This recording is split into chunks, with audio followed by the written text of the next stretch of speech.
আরে আরে দাঁড়াও, কোথায় যাচ্ছ? বলেছিলাম না তোমাদেরকে যে তোমাদের সাথে কী কী শপিং করেছি শেয়ার করব। তো এটা হচ্ছে ছেলের জামা, ছেলের জন্য দুটো সেট নিয়েছি।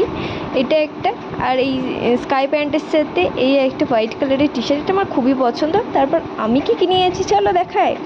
এই একটা ট্রাউজার নিয়েছি, ট্রাউজারটা খুবই সুন্দর, খুবই সফট, তোমাদেরকে দেখাচ্ছি দেখো, মানে কালারটাও খুব সোবার কালার। আর নিয়েছি সঙ্গে একটা ল্যাভেন্ডার কালারের টি শার্ট, আর নিয়েছি একটা কোয়াড সেট এই একটা ট্রাউজারের সাথে একটা হাফ স্লিভের যে এখন শর্ট টাইপের টপগুলো উঠেছে সেগুলো, খুবই সফট। তার জন্য তোমাদেরকে বারবার দারুণ বলছিলাম, কি বলবো এত পছন্দ হয়েছে এগুলো আমার, যে না নিয়ে আর থাকতে পারিনি। এই দুটো, আর আমার ছেলে দুটো নিয়েছিলাম এক্সপ্রেস বাজারে। আর এই পিঙ্ক হোয়াইটের টপটা, আর এর সাথে একটা জিন্স নিয়েছি, এই দুটো নিয়েছিল এম বাজারে। এই দুটো ভীষণ সুন্দর, খুবই পছন্দ হয়েছিল বলে অবশ্যই নিয়েছি। হ্যাঁ, তো কেমন লাগলো তোমরা জানিও।